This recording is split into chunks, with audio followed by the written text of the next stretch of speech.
This is the Proactive Mindfulness podcast hosted by Serge Pringle. This episode is about screen addiction put into a much larger context, the evolutionary context of attention. So, if you think about it, what's the purpose of human attention? It evolved to keep us alive. It did not evolve to deal with $1 trillion economy that's built to capture it.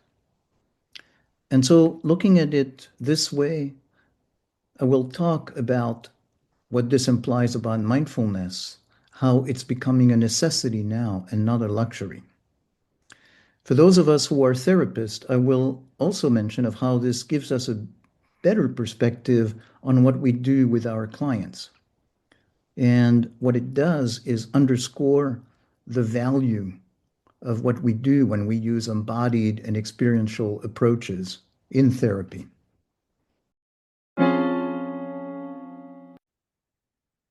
So now let's go back to that notion of screen addiction. And to start, just think about that moment that has become so ordinary that we barely notice it anymore. So it's a conversation that pauses for a few seconds, or you're waiting in line, or a meeting has not quite started. And almost without deciding anything, a hand reaches for the phone. So often there's not even a conscious thought behind it. We just find ourselves looking at a headline or a message or some short video, something that promises to fill the few moments that just opened up. It feels natural.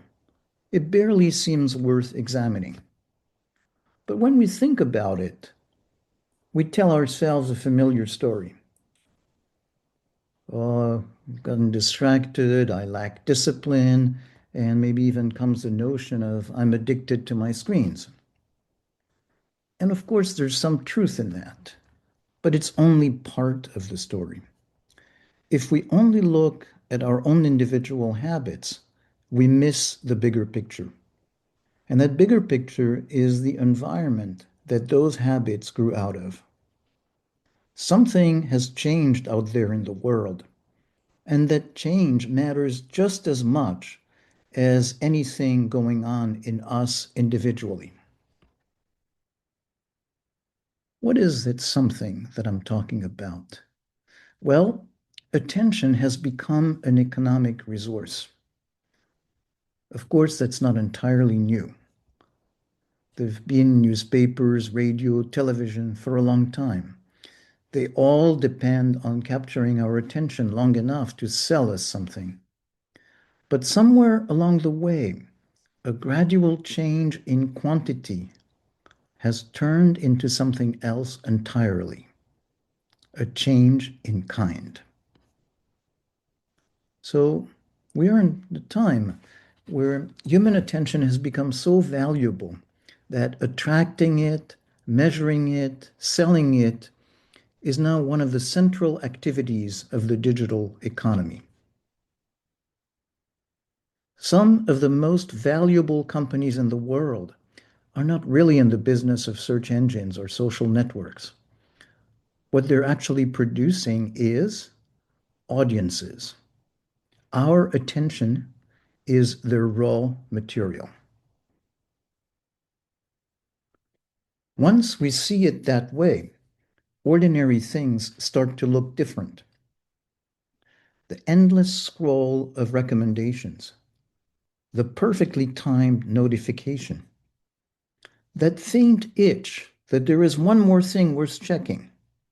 None of it is an accident. It is a deliberate economic logic playing out over and over and over all day long. And so comes the question, what happens when one of our most basic human capacities becomes one of society's most valuable commodities?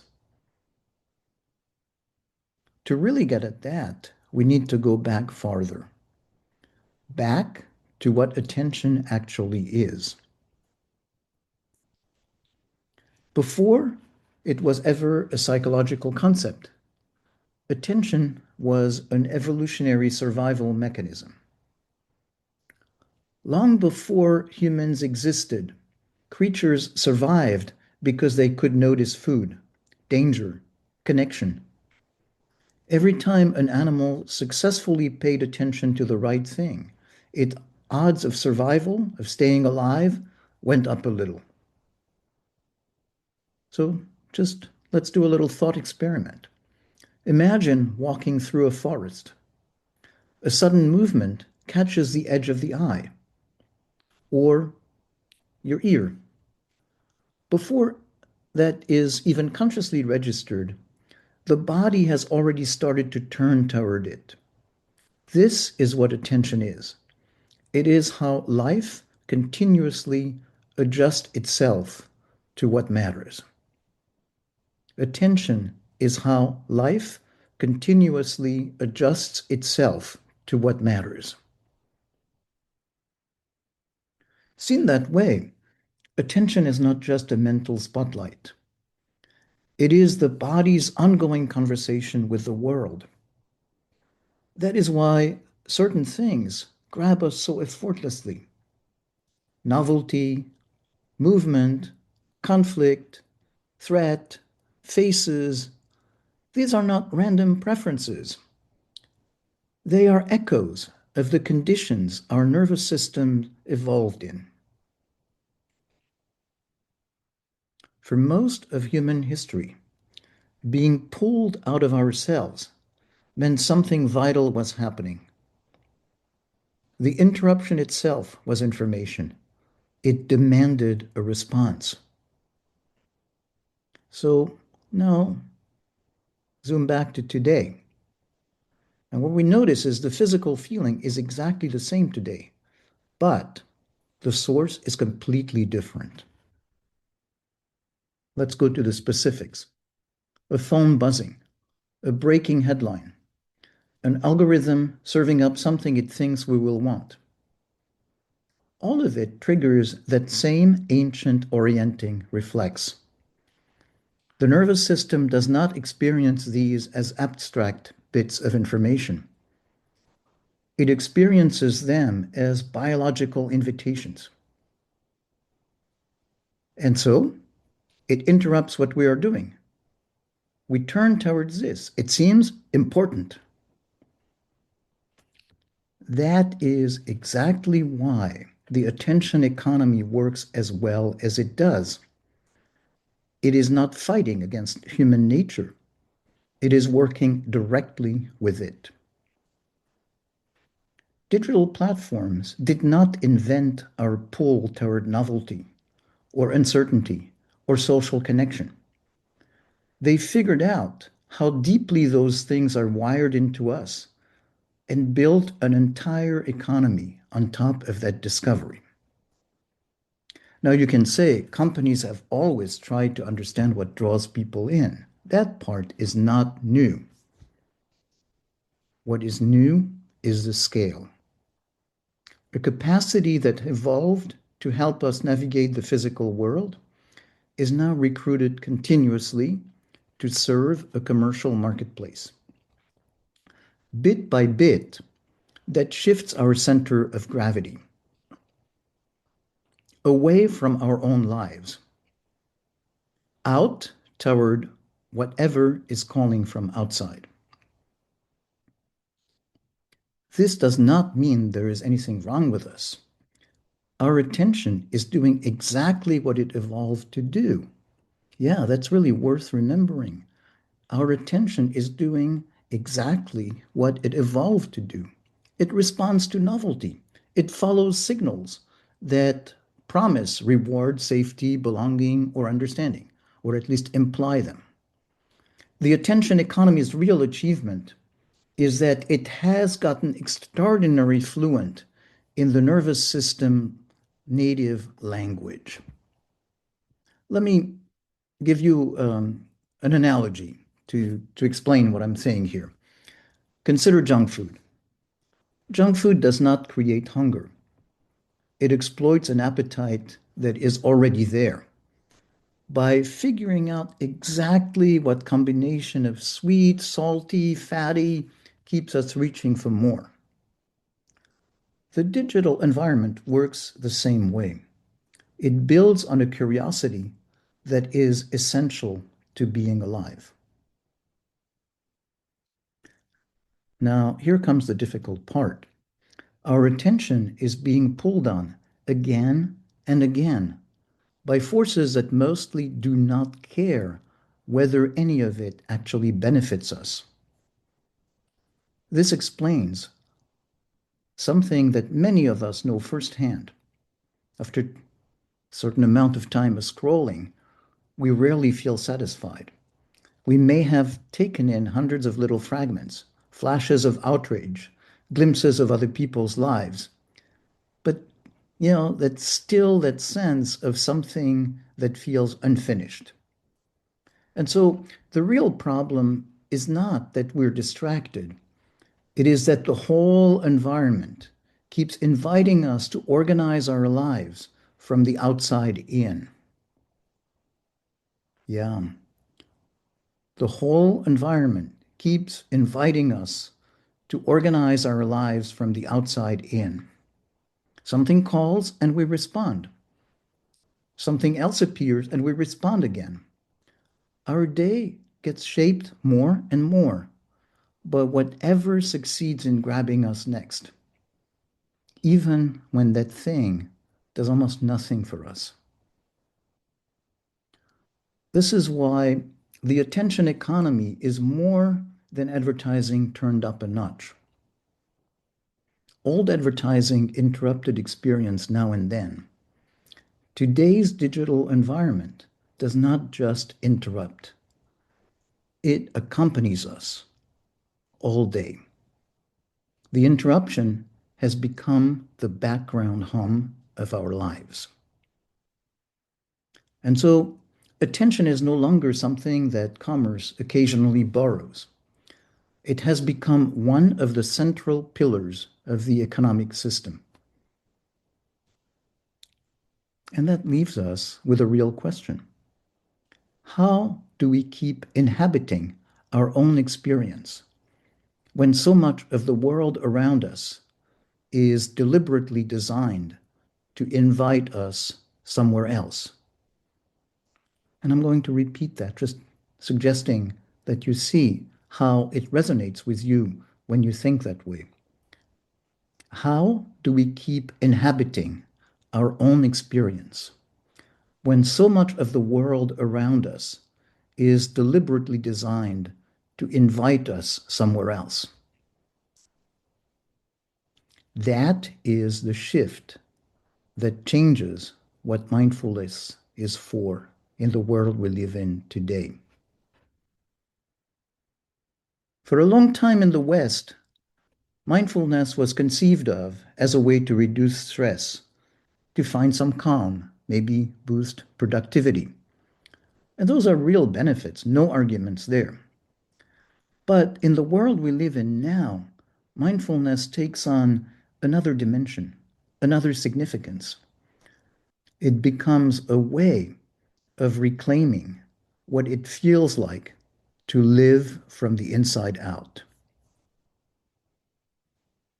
The answer to that is not to reject technology altogether, certainly not for me. I find that digital tools let us learn, work, create. They help us stay connected to people we love. They help us make contacts we wouldn't otherwise make. But the real challenge is participating in this world without slowly losing our felt sense of ourselves in the process. I'm going to use a comparison. For most of human history, physical effort was simply built into daily life. There was no way around it. Today, the need for much of that effort has disappeared. So now we exercise on purpose because modern life does not naturally give our bodies what they evolved expecting and needing. Something very similar is happening with attention.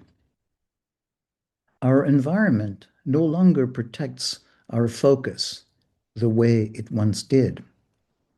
So mindfulness is becoming less of an optional spiritual practice and more a way of reclaiming something essential to being human. Turning attention toward what is actually happening in the body helps counterbalance everything out there that pulls us outward needlessly. And so, of course, it takes real intention to come back to the body because outside stimulation is exactly what we evolved to notice. Next to all that noise, our inner experience is so subtle, so quiet, that we usually do not register at all. But when we actually focus on that subtle flow of immediate experience in the body, something shifts. It moves to the foreground. And we start to realize that what is happening inside of us is a lot less boring than it had seemed when we were comparing it to everything clamoring for our attention from the outside. So, my sense of mindfulness is that mindfulness is what helps us come back to that, to inhabiting our lives from the inside out. And this is not only about formal practices like sitting down to meditate. It's anything that is a proactive way of coming back into the body quickly in the middle of ordinary life. For those of us who are therapists, this gives a much bigger lens on what we actually do. When we use experiential, embodied approaches in therapy, we're not just working on specific issues with the client. We're also training our clients in something bigger. That is, how to counter the pull of the attention economy by learning how to come back into themselves. And so, this is what I'm inviting you to do. To have that curiosity, motivation, intention, to find the ways that work for you to come back into yourself moment by moment in everyday life.